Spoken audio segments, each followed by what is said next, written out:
Welcome to Ruins and Haunting Heritage. My name is Dr. April Bisa. I'm an associate professor of anthropology at Vassar College, and this is my archaeology seminar for the fall 2020 semester.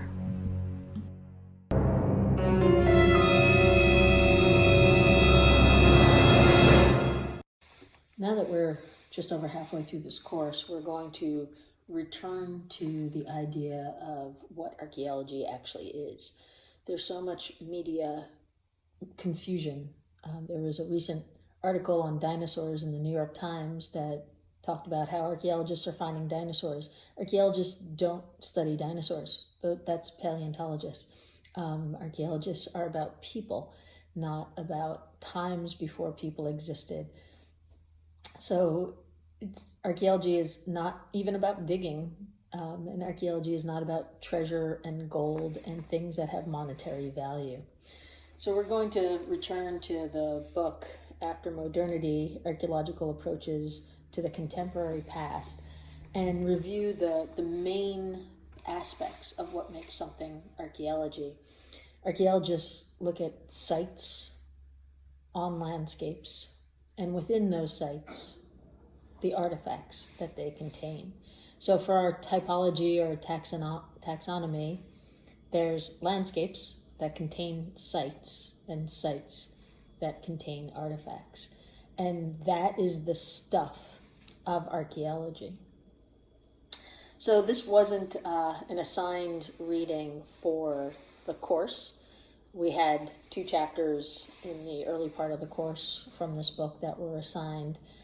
But these chapters were not assigned, but I recommend the entire book is a very good read, especially for anybody trying to understand how archaeology is about today.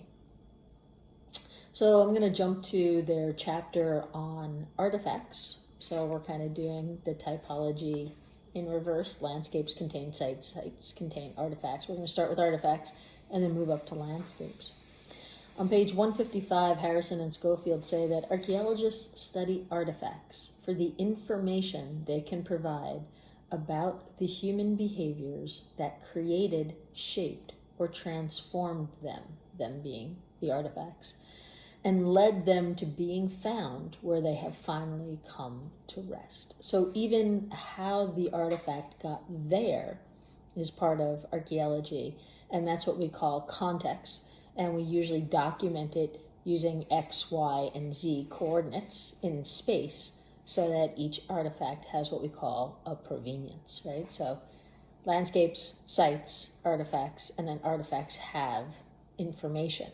And that information includes where they were found. And all of these things allow us to understand humanity.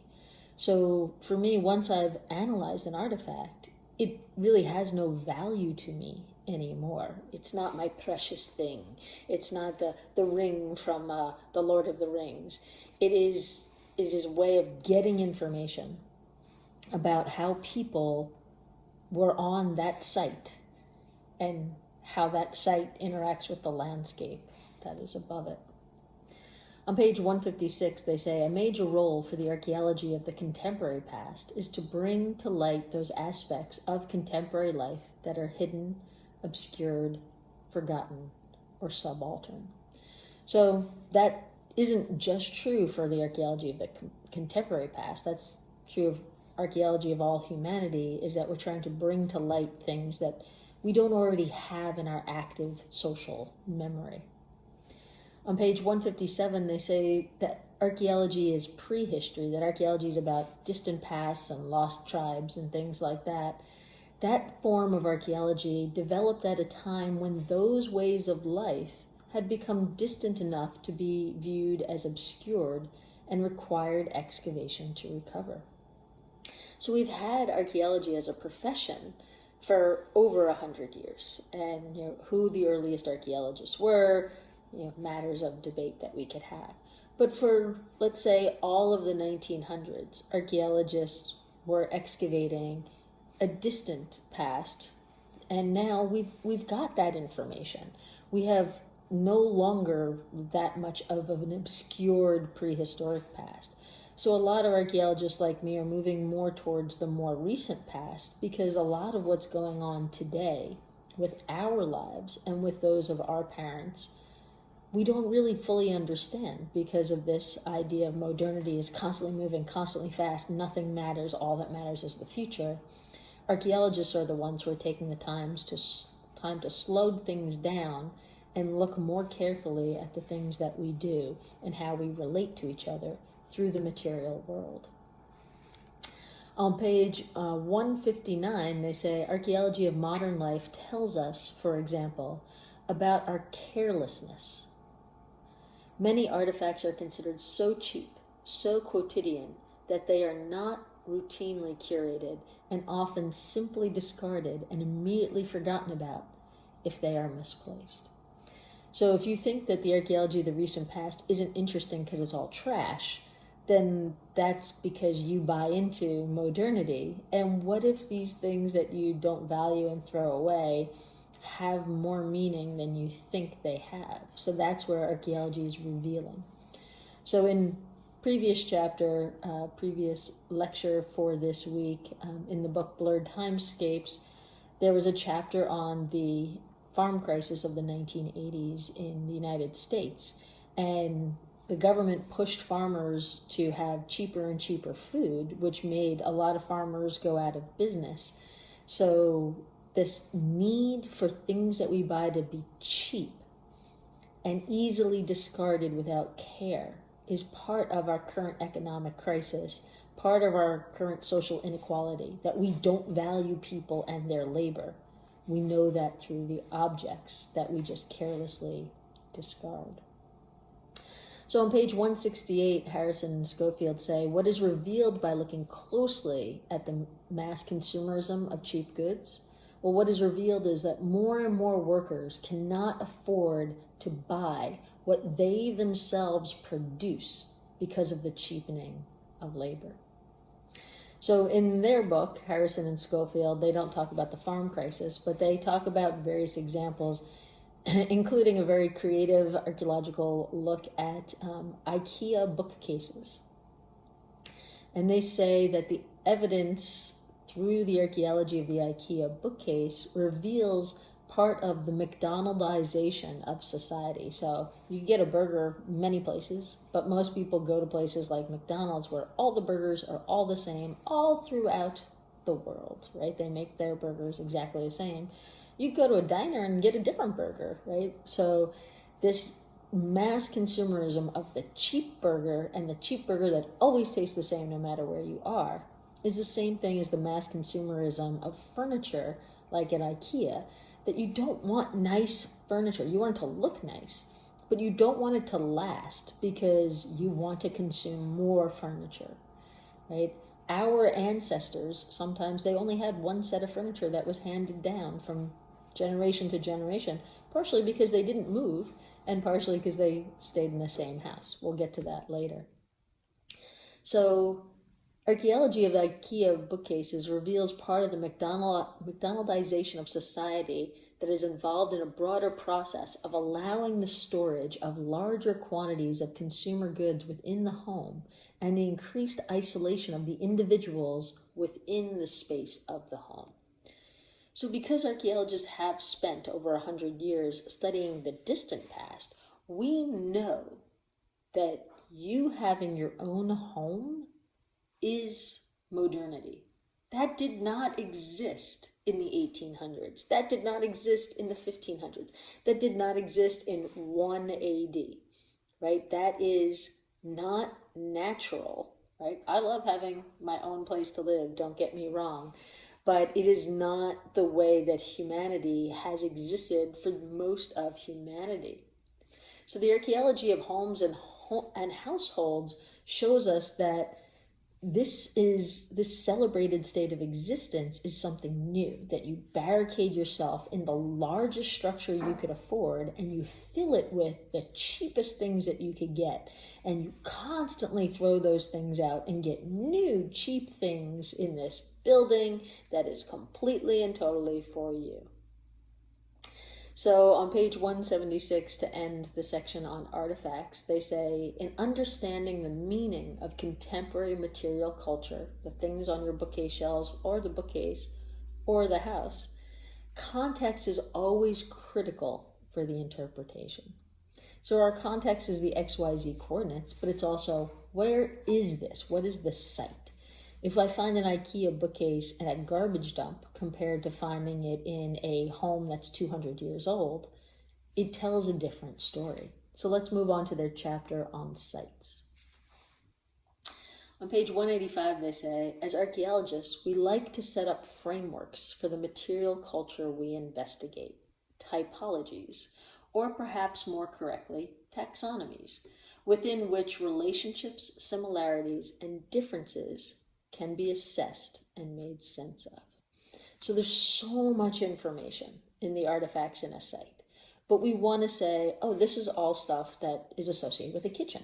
So therefore, this area of the site is probably for processing of food, right? All of this stuff over here is about play.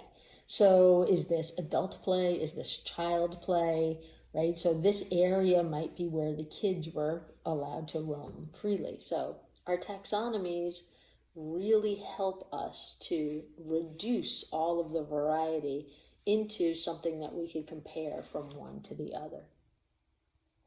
So they give an example using site typologies from the Cold War. So they say on page 188, hierarchies are helpful for placing sites in relation to each other and establishing functional and chronological context. So for the Cold War sites that they categorized using a taxonomy in England, they found sites that were associated with air defense, sites that were associated with nuclear deterrence, sites that were associated with defense research, sites associated with defense manufacturing, but they also found sites associated with the United States Air Force on what is not United States land. So finding the same artifact, I doubt it would be an IKEA bookcase, but let's say an IKEA bookcase. You find an IKEA bookcase at the U.S. Air Force site versus a nuclear deterrence site.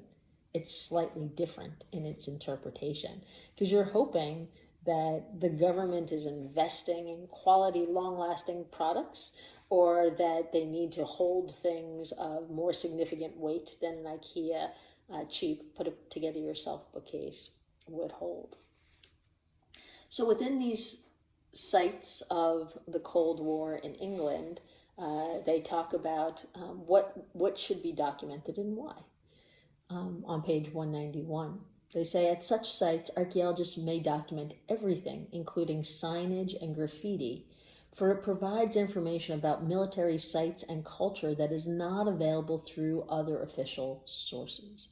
So government records are about how the government wants things to happen, not about how things actually happened. So, for example, graffiti from the soldiers within their own compound can be categorized as war art, and war art can reveal subversive actions and attitudes, either within the service, where authority is challenged in subtle ways, or more explicitly by protesters marking buildings and defacing fences with artwork or everyday objects. Sometimes later, sometimes after the facility is abandoned. So through that graffiti, we find out how human beings of various types, typology, felt about the Cold War, about the compound that they were on, during and after the use of that compound. That is not in any government record, right? That is something that archaeologists can find. So still within the idea of sites, a challenge to archaeologists is how to determine the boundaries of their sites. Where does one site end? Where does another site begin? And they say on page 215, this is partly because there are both physical and social boundaries to sites, and partly because a boundary to one may not be recognized by others. So if it's a military site, there's probably a fence, right? So to some people, the fence is the boundary of the military site. But it might be that there is a rule that you can't go within 10 feet of the fence or you will be arrested. So then that's a different boundary that might not even have a physical aspect to it.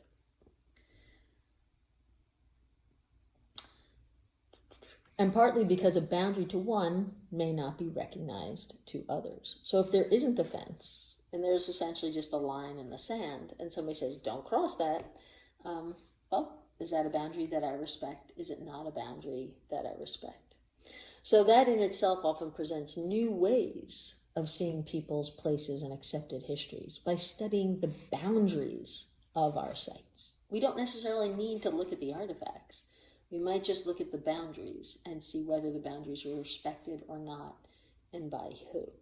In my own research on the New York City water system, there are no trespassing signs everywhere in the woods, and some of them are old no trespassing signs that are associated with property boundaries that no longer have any meaning because the New York City government is buying up private property.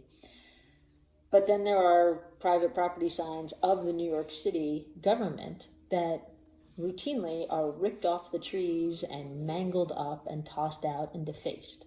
So understanding that the New York City watershed is a zone of conflict is through looking at the boundaries and the materiality that is there and how it's respected or not. So back up on our taxonomy, we're going to cover landscapes. And they seek to define a landscape at the beginning of this chapter. And they use the definition, or they offer the definition, of the European Landscape Convention. Seems like a good authority. They define landscape as an area as perceived by people whose character is the result of the action and interaction of natural and or human factors. So in the course, we just recently finished reading the novel The Haunting of Hill House. And The Haunting of Hill House, Shirley Jackson, the author, is constantly referring to the hills and how far the hills are from the house. We never get to see what's on the other side of the hills.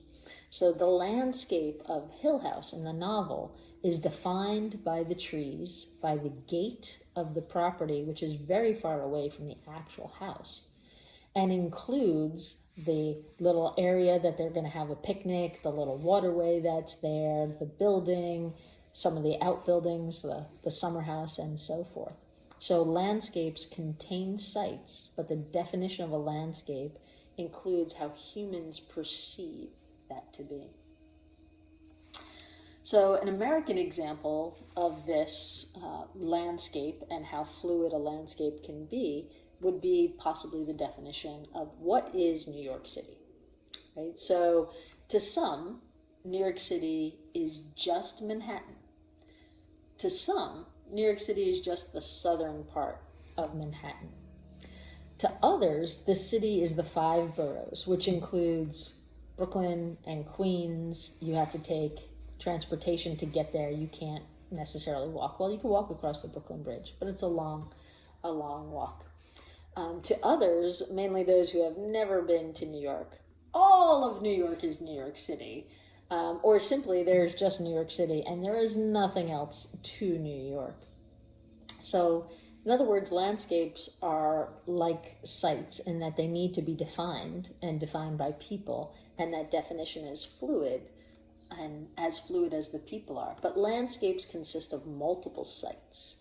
In our taxonomy, there's a hierarchy that landscapes contain sites, and sites contain artifacts. So on page 220, they say that landscapes are also fluid in that they change over time, but not necessarily all at once. So in The Haunting of Hill House, you could demolish the house, but you still have a ruin, you still possibly have a foundation, but the rest of the landscape can stay exactly the way it is. You could build a new contemporary home. So the sites within a landscape don't all date to the same time period, and they don't all have the same history. So on page 220, they say, as archaeologists, we learn first and foremost that things change, that places rarely stay static for long. I like watching old movies about New York City or that take place in New York City, including the horror film Basket Case, very good 1980s horror film, because Times Square used to be a very seedy place with lots of illegal activities just out in the open. And now Times Square is like Disneyland, right? And that is changed within my lifetime. So archaeologists are about sites, landscapes, artifacts, but also about how everything is always changing. Nothing stays the same. So in the book, they talk about the slum clearance projects of the 1960s and the 1970s, and that happened both in England and the United States and in other places, that government officials and wealthy people went through their towns and they cleared out all the poor people and evicted them because they wanted their towns to be pretty. And they basically put parks wherever the slums were. So one of the classes that I have taught at Vassar includes taking students to all the local parks and doing the research to figure out why those parks are there. Most parks are not parks because they're a beautiful piece of nature that has been set aside for all time and preserved. But they are places that people wanted to create greenery to get rid of something that they didn't want.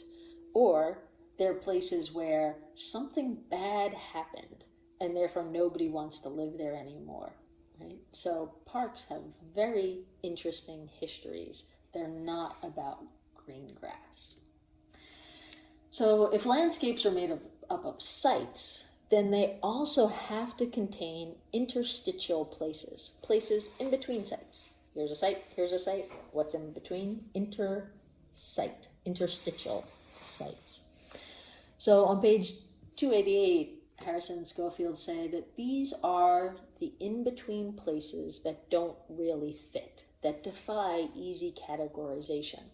They are the places that are better understood for what they are not.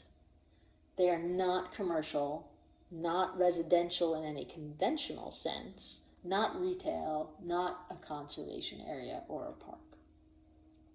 So note that here we have to use a typology or a taxonomy to create what is in our landscape, to define what is the in-between places.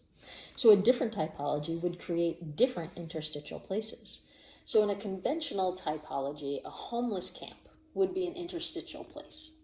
But in a typology of homeless places within your landscape, it's probably the places that the homeless are prevented from going that would be interstitial places. So if I'm looking at a map of a landscape that I made of the homeless in New York City, their non-places, their interstitial places, are private homes versus a map using a typology of private homeowners.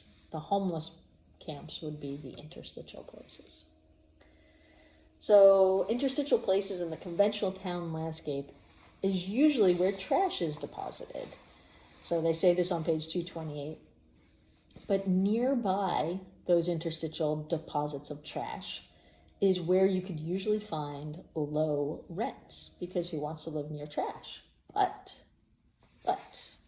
low rent creates ghettos of artists who need low cost but spacious accommodations like lofts from old warehouses, which encourages other creative industry like coffee shops and jazz clubs and things, so that culture is actually most productive and creative at the margins. Right? How much culture does your town have in the residential subdivision? Not much. How much culture does your town have closer to the areas that have the lower rents? Much more culture. So the archaeological view of a landscape is focused very firmly on the material traces within it and the evidence within this landscape for the historical processes that have shaped it. Archaeology has a particular contribution to make, recognizing the ways in which things interconnect, taking a wider, holistic view of the region and understanding the process of change and the links that suggest some element of continuity. They say that on page 239.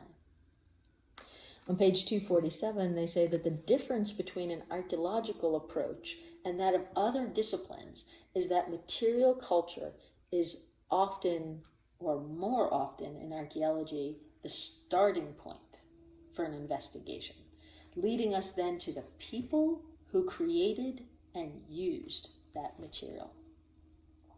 On page 248, they say landscape is about networks of sites and their interrelations, their connections with the land and with the topography, back to the hills of The Haunting of Hill House, and the degree to which we could analyze the relations people had with the landscape through, for instance, phenomenology, which we talked about in previous lectures.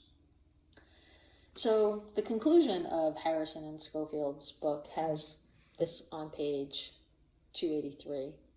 And I think it's a good answer to what archaeology is. Archaeology is an awareness of the present as a surface, a physical stratum that contains not only the present, but all its physical and imagined pasts combined, which includes ghost stories and haunted places. The main objective of the discipline of archaeology is to understand the nature of contemporary everyday life and its relationship to what came before it. So the present is not just about the present is about all of the various pasts that created it. We could see those through the things that can be found at sites that occur throughout landscapes. And the process of trying to create taxonomies for all of those things, where they're found, the sites where they are contained, and the landscapes where they are contained. That process of investigation creates understandings of how we got where we got today that helps us to really be more critical of who we are now and where we're going.